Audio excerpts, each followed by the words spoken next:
నమస్తే అండి. నమస్తే సౌజన్య. ప్రభుత్వ జూనియర్ కళాశాలల్లో బోధనేతర సిబ్బందికి పదోన్నతి కల్పిస్తూ జీవో నెంబర్ 76ని తీసుకొచ్చింది రాష్ట్ర ప్రభుత్వం. దాని మీద హైకోర్టు ఆగ్రహం అయితే చూపించడం అయితే జరిగింది. ఇది తప్పు అని. అంటే బోధనేతర సిబ్బందికి ఎలా పదోన్నతి కల్పిస్తారు ప్రిన్సిపల్స్గా, వాళ్ళకి ఎలా వస్తుంది సబ్జెక్టు అని చెప్పేసి ఆగ్రహం అయితే చూపించింది. దాని గురించి మీరేం చెప్తారు? చెప్పేది ఏముందమ్మా, ఒక చిన్న సామెత చెప్పి దాంతో స్టార్ట్ చేస్తా. దాని ఏంటంటే, దాని వ్యవహారం ఏం చెప్పాడంటే, తాను చెడ్డ కోతి వనమెల్లా చెరిచిందంట. ఏంది? తాను చెడ్డ కోతి వనమెల్లా చర్చిందంట. ఇప్పుడు జగన్మోహన్ రెడ్డికి అసలు ఏం జరుగుతుంది, పరిపాలన అనుభవం ఇవన్నీ ఏం తెలియదమ్మా. ఇప్పుడు ఆయన బాగా చదువుకొని ఉంటే ఆయనకి తెలిసేది. ఇంటర్ విద్యా కమిషనరు నిన్న కోర్టుకు పిలిచి ఇద్దరు జడ్జీలు ఎవరైతే ఆ జీవో ఇచ్చున్నారో ఆ అధికారిని జైలుకు పంపిస్తాము అని అల్టిమేటం ఇచ్చింది. వాళ్ళిద్దరి పేర్లు ఏంటంటే justice G Narendra, justice N Harinath.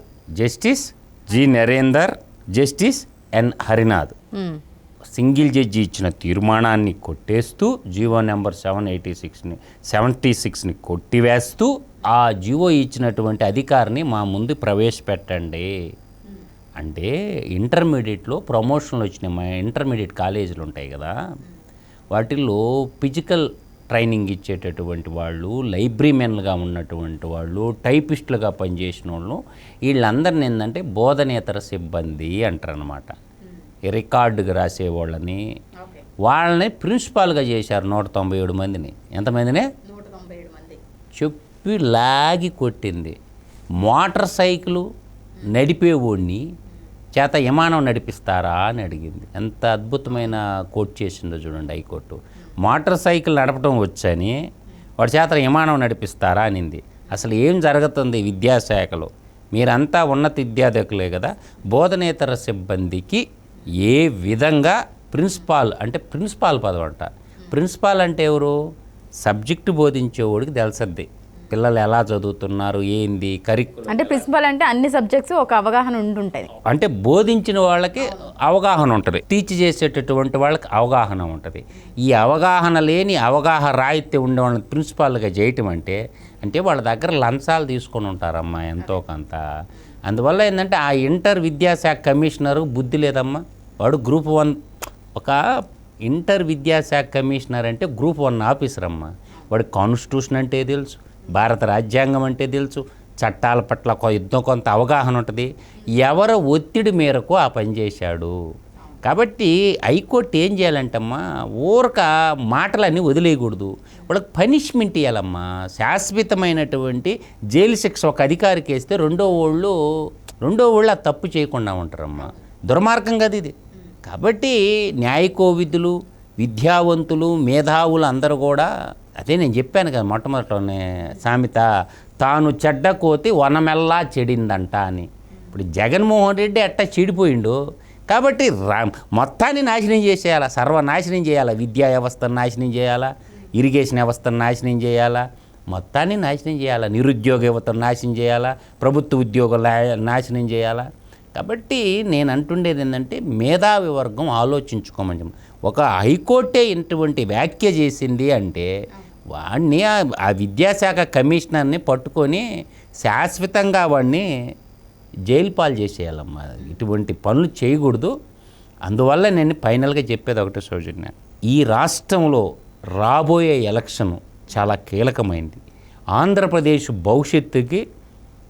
భవిష్యత్తు కావాలంటే బాబు గారు పక్కన నిలబడండి. నేను అదే చెప్తున్నా, ఆంధ్రప్రదేశ్కి భవిష్యత్తు కావాలా, నాశనం అయిపోయినా పర్వాలేదు, ఏమైనా పర్వాలేదు అనుకుంటే బాబు గారికి బాసటగా నిలబండి. చదువుకున్న వాళ్ళందరూ ఒకరికి 10 మందికి చెప్పి అభివృద్ధి అంటే బాబు, అంటే జాబు రావాలంటే బాబు రావాలా, ఇది మాత్రం మంచి స్లోగను.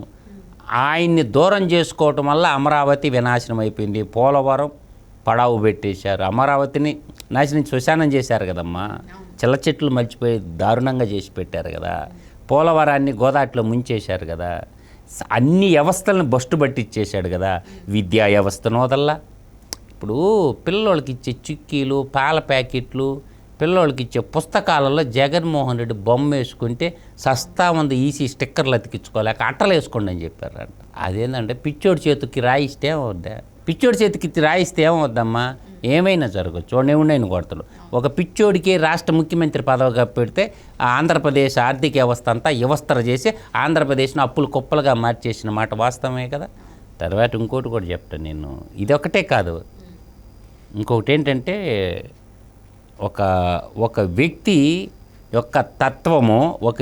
యొక్క తత్వం ఎలా ఉంటుందంటే తన యొక్క మానసిక స్థితి బాగలేకపోతే ఎవరిని కలవడు, మానసిక స్థితి లేకపోతే ఎవరిని కలవడు అనమాట. అందువల్ల ఈ 5 ఏళ్ళు మోనార్క్ లాగా నియంతలాగా ఒక ఇంట్లో కూర్చున్నాడు కాబట్టి ఇటువంటి ఇంట్లో కూర్చొని ప్రజలతో అనుసంధానం లేనటువంటి వ్యక్తిని ఇంటికి పంపించటమే న్యాయం. అంటే ఇవాళ గ్రూప్ 1 ఉద్యోగాలు ఇస్తే అట్ట చేస్తాడు, ఇవాళ ప్రిన్సిపాల్కి పదోన్నతులు ఇస్తే ప్రతి దానికి కోర్టుకు పోవటమేనా? ముందు చూసుకోవా, న్యాయ సమీక్షను తీసుకోవా, న్యాయం అంటే అడ్వకేట్ జనరల్ చెప్తాడుగా ఏది మంచి, అతను అడగడు కదా. ఇప్పుడు అడ్వకేట్ జనరల్ పక్కన కూర్చొని పెట్టుకొని మంచోడమ్మా ఆయన అడ్వకేట్ జనరల్ శ్రీరామ్ గారు. ఆ పొన్నవాళ్ళు సుధాకర్ రెడ్డికి ఏం తెలుసు? అడ్వకేట్ జనరల్ పక్కన కూర్చొని పెడితే సార్ ఇది చట్ట విరుద్ధం ఆయన చెప్తాడుగా. ఆయన నేను కలిసేది అడ్వకేట్ జనరల్ని ఎప్పుడు కలవాలో ముఖ్యమంత్రి మీకు తెలుసో లేదో. అడిషనల్ అడ్వకేట్ జనరల్ ఉన్నాడు కదా, ఆయన కేసులు వాదించేటటువంటి ఆయన కలుస్తాడు. కానీ ఒరిజినల్ అడ్వకేట్ జనరల్ శ్రీరామ్ సార్ని ముఖ్యమంత్రి గారు ఎప్పుడు కలవాలో మీకు తెలియదు. ఇది ఒక పెద్ద రహస్యం. కాబట్టి ఆయన కూర్చొని పెట్టి ఏదన్నా చేసేటప్పుడు జీవో తెచ్చేటప్పుడు సార్ ఇది చట్టబద్ధమా కాదంటే చెప్తాడు కదా. ఆయన అడిగితే కదా చెప్పేది, ఆయన అడగకపోతే ఏం చెప్తాడా?